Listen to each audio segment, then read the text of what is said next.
Welcome to Beyond the Badge. May is Mental Health Awareness Month, and across the U.S., anyone can dial or text 988 if they're in a crisis. But here locally in Columbus, we have, correct me, Columbus. I cannot call it the Care 2 unit now. We said Columbus Correct Care. So we have that here locally, and I have 3 guests here to tell us all about it because they make up this new unit here that's formed between Valley Healthcare, the Columbus Police Department, and Columbus Fire and EMS. So with CPD is Officer Arthashika Hughes, Columbus Fire and EMS, Ashley Threatt, and Valley Healthcare, Michael Watson. Oh, I got the name, sorry. I've never had 3 people on at once. So I'm so thankful to have y'all here and the important work that you all do. And so for those who are watching or listening, you will see that they're sitting in this order on purpose, okay? So we're gonna start with Officer Hughes to tell us a little bit about this unit and what it is that you all do, and you can also tell me your role in it as well. What we do. Or do you want me to toss it to Ashley? We can toss it to Ashley. Okay, we'll toss it to her first. Okay. All right, so this unit started with Columbus Fire Department. It's a co-responder unit, community paramedicine, something that's been going on for like many years in different states and this and the fourth. So we kind of like behind schedule. But our unit, which is Care 2, we basically focus on mental health and run psychiatric calls, 911 response, and try to keep our PD officers from going to these calls, and our ambulance, which we only have so many for the community, to keep them from getting held up in hospitals to where they can get available for true 911 emergencies. So that's basically what we do, and we have all these components together so we already have the social worker, which can have resources and this, down in the fourth, and that's probably like the main component of this whole thing. You have the specialties, like you have the enforcer, you have the medical, and then you have the specialty all on one truck. So it's something that's pretty cool. Everybody's seemed to like it, so that's what we're here for, and try to help our first responders out to keep them from doing stuff like this. Right. So the enforcer, the medical, the social worker. Y'all got that right there? Okay, cool. So why is this so important to the community? There are a lot of issues that we have in Columbus, and I personally just feel like it's the access to getting the help or the treatment. You have some people who just can't get around. You have some people who don't have resources to get to the doctor. This unit is actually a free unit, so there is no charge. When we come out, you're not billed for anything. That's amazing. And like Ashley said, when we come in, it's still just like calling for all of us, but you just get us one time, one bang, everything that you need right there. You get triaged right there in the van. We don't even take them to the hospital unless they just need to go there first.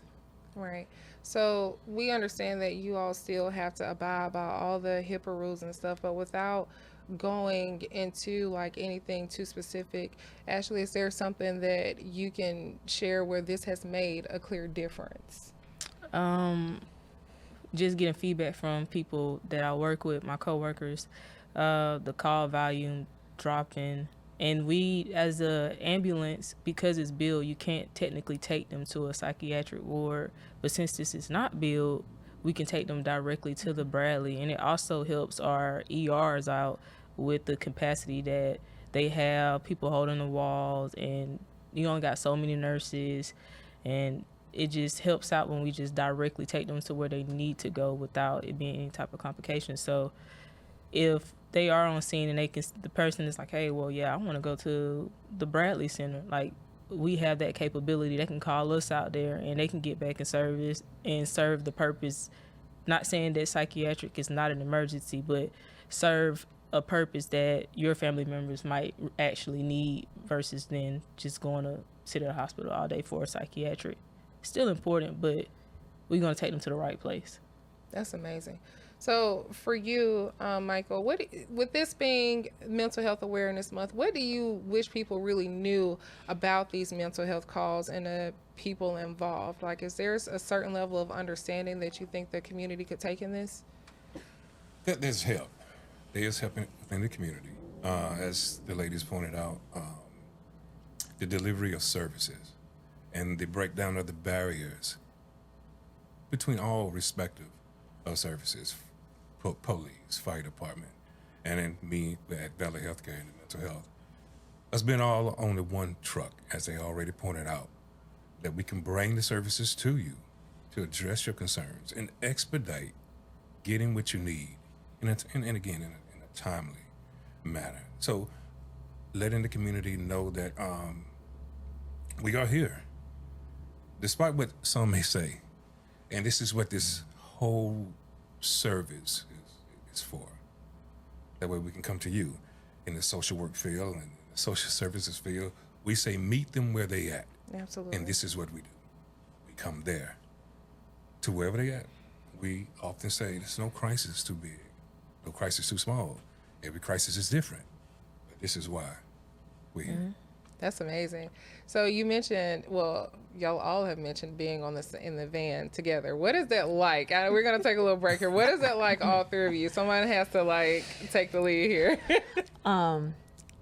It can be funny at days, especially depends on who's driving. I think we've all had a driving report card from Michael, who sits in the back. He don't want to sit in the front.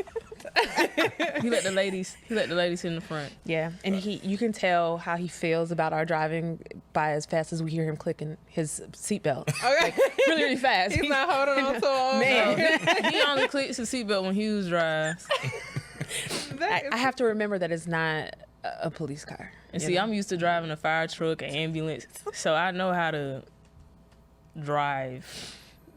But her bumps, when she be hitting those bumps and throwing us everywhere, like she's still in that big old. To their defense, once we get the call, we want to get there. Okay. In a timely manner. So that typically be on me. If my seatbelt is not fastened, that's one way. Especially if I don't remember to fasten. That's one way I'm reminded. I got it. Safety first, but it's always amazing because, you all are able to laugh even though you experience some serious calls. Is there something that makes you really appreciate this work personally? Like, what is one thing that you take from this on a daily? That we've actually helped. We were an asset to something, even if we're not taking them to the Bradley, but we're still giving them a resource because we still also follow up. We don't just take them to the Bradley, drop them off and leave them. We will go back and follow up and just check on them. Even if it's just, hey, how you doing? Have you taken your medicine today? Great. We'll come back next week if you want us to. So it's just that community engagement and letting them know, like, you don't have to go through whatever you're going through alone. That's amazing. Is there something that let me rephrase this. What are some of the challenges that you all face, like when responding to these calls? It varies. For one example is if the call is in reference to a child, there's still HIPAA protocol, things that has to take place before we can assess. But the ladies, they do a wonderful job to ensure that we get that if the parent is not there or the guardian is not there, we get that consent. That way we can do the assessment. That's one thing. Or people just not wanting to go and become combative. Mm-hmm. That can be one thing. That's something that we can come with, and then we really can't transport them. And I have to go by my medical protocols, but that's really it as far as with me. Yeah. And then if they are combative or we feel they are combative, we will call a marked CPD unit, and I will ride with them in their car with them, with the patient. That's amazing. Amazing may not be the right word, but it is. I can imagine that it's challenging and that you all have to kind of shift gears a lot there. With, again, this being Mental Health Awareness Month, what are some of the resources that are available for people who may be in crisis? Like, say, for instance, if you all are responding, or if they don't, like just if people who are dealing with people who have mental health challenges, what resources may be available to them? Great question. That's the thing in regards to educating everyone, especially our community, regarding the resources. I work at Valley Healthcare. We have New Horizons. We have Clark Vita.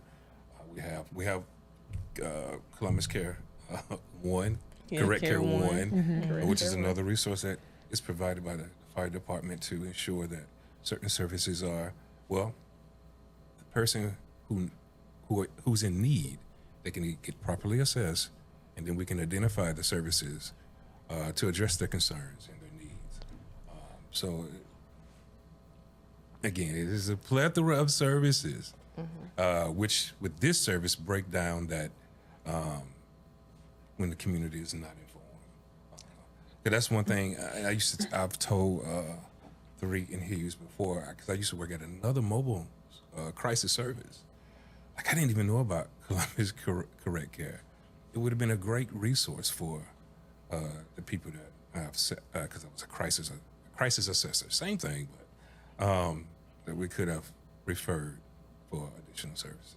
So just we all, even from as a clinician, to be educated regarding the services that we can share and provide and refer to. So that's amazing. I feel like obviously when I came to Columbus, I had no idea about Columbus Correct Care, but I'm glad that this partnership exists, and being that you all are the faces of this, and I'm pretty sure there are other people who are behind it as well. Like, what does that mean for y'all to be like one of the first on the front lines for this? It was like a wow moment for me, especially like, oh, it's never been done. And I was like, ooh, you picked me to do it? What? So that was a thing for me. And it's like, I'm not trying to say I want to be perfectionist at it, but I don't want it to fail, because when you fail, and especially when it comes into the mental health, I feel like I'm failing them. And so it's more so like, hey, let's make this program the best program. Even when we leave, they're going to be like, hey, they started it and they did a bang up job with it. Nice. How does it make you feel? I think when I first read it, when it came out, I was like, I don't think I want to do something like that. But it's not that I didn't want to deal with mental health patients. I just didn't know what all it was really going to entail. Mind you, I do respond to psychiatric calls on an ambulance, because if this unit was not available, the ambulance would be going. So stepping up and taking a position when I was asked that I wanted, I thought about it for a little while, and I decided to accept, because it's kind of along the paths that I want to take. Eventually being a trauma psychiatrist, helping women, like women advocacy, but being into like domestic violence relationships and stuff. So it's not necessarily that, but even just being alongside of Michael, learning things, asking questions, and Michael, I ask a lot of questions. So, which I appreciate. Yeah. because I really want to know, well, what does that mean? That's my favorite little line. Well, what do you mean by that? Or what does that mean? So, I thought you were talking about something else. Oh yeah, I do ask the patient a lot of questions too, because I get real nosy. So I gotta get real nosy. Yeah, you gotta get nosy in this job. But that is so great. I didn't mean to cut.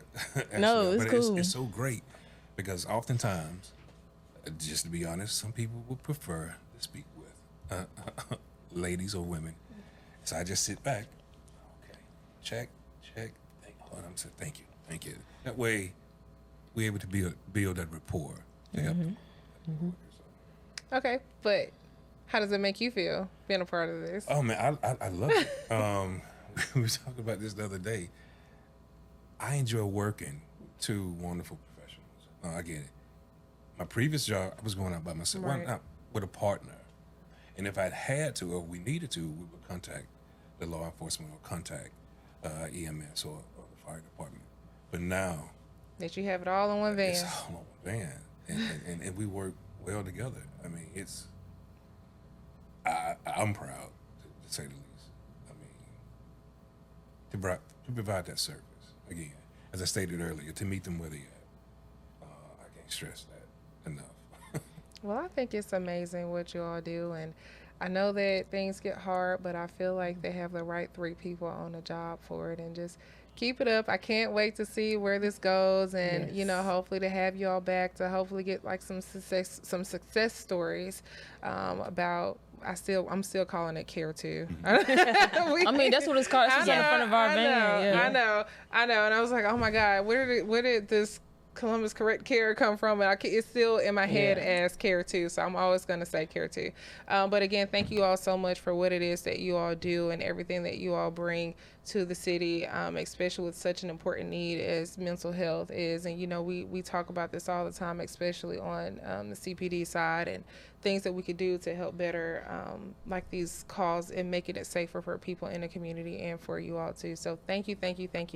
And is there anything else that you want to add before we wrap up today? No, just 911. Maybe you can add our phone number if they want to call. Like, you can reach out and be like, hey, is y'all unit available? Yep. We can use you guys' service, whether it's a group home, schools, any of that. Anything. Churches. You don't have to necessarily call 911, but you can reach out to us for sure. And is this for like if for speaking engagements or just like being even if in they the school? need mental health evaluations. If they need us. Yeah. Do we have that number? We do. Okay. Not on hand. That number will be at the bottom of this screen. Yes. We're going to get that in there, and I'm just going to do like this so that the number will be at the bottom, but we will make sure that that is available because we do want to make sure that we include that in because, again, this is great that you all are doing this. But we're going to wrap it up today by once again just saying thank you. And with this month being May, being Mental Health Awareness Month, we just want to let you all know the resources that is available to you. Like I said earlier in this vodcast, this video plus podcast, that if you are experiencing a crisis nationally, that number is 988. Locally, we have our Care 2 unit, as I'm going to stick with that. You can call 911, and if you are experiencing a crisis, that unit will respond to you. Thank you all for joining Beyond the Badge, and we'll see you all next time.